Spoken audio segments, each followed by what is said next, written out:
Today, of course, is the biggest moment in British politics. Liz Truss, who took charge as the Prime Minister of Britain after the ouster of Boris Johnson, has now tendered her resignation.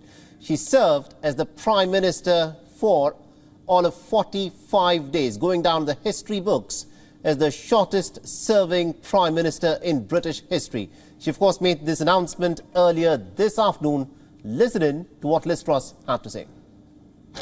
I recognise, though, given the situation, I cannot deliver the mandate on which I was elected by the Conservative Party.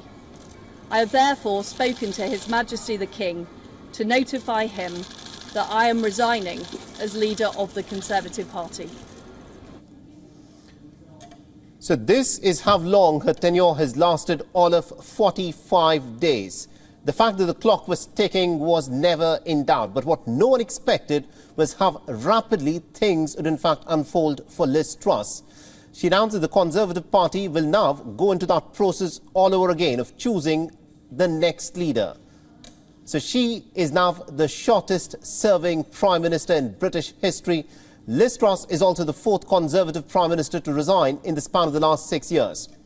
The Truss will be remembered for just how short and how uneasy her grip on power actually was. She was on the back foot right from the moment that she announced her mini-budget on the 23rd of September. The budget resulted in a financial meltdown of the financial markets and also of the pound sterling. The mini-budget was criticised by her own party members and also by the opposition, by the IMF and, interestingly, even by the American President Joe Biden. The budget fiasco forced her to sack her former Finance Minister Kwasi Kwarteng just last Friday. His replacement, Jeremy Hunt, proceeded to try and undo pretty much every little aspect of that mini-budget that Liz Truss's former Finance Minister had presented. So as Liz Truss sat ashen-faced, the countdown to her resignation had already begun. So what really were Liz Truss's achievements during her month and a half time that she spent in the office? Well, she oversaw the funeral of Queen Elizabeth II.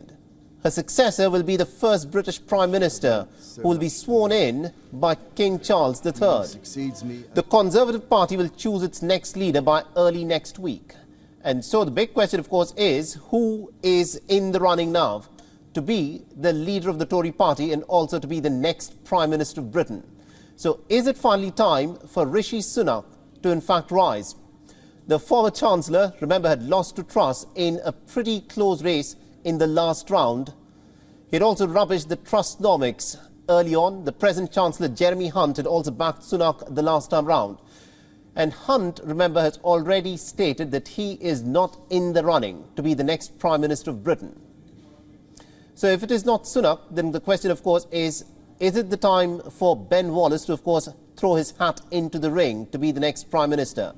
The Defence Secretary has held on to his post under both Boris Johnson and also under Liz Truss. He's popular for his uncompromising stance on Ukraine, but Ben Wallace is not someone who has shown a propensity to throw his hat into the ring to lead Britain as the Prime Minister. He's not done that when Boris Johnson, in fact, was ousted from power just 3 months ago. And then, of course, there is Penny Mordaunt. She's placed third in the leadership race. Mordaunt was appointed as the leader of the House of Commons when Liz Truss became the Prime Minister. She gained plaudits for standing up for Liz Truss just days ago when the Prime Minister did not show up in the Parliament. Now, rounding off the list, of course, is this man that no one has written off, Boris Johnson. His ouster was a very sour affair. Reports say that he does not want the top job. And then there are those who are close to him who've said that nothing can be ruled out. There are also those who say that Johnson may still want to be on the sidelines and continue with his political career. But there are those who now insist that this is the moment that Boris Johnson could in fact return as the Prime Minister of Britain yet again to rewrite his legacy. But whatever happens next, one thing is certain. The Truss premiership has left the Conservative Party at its weakest in decades. The Labour Party is hoping to capitalise on the complete disarray that the Tories find themselves in. WION is now available in your country. Download the app now and get all the news on the move.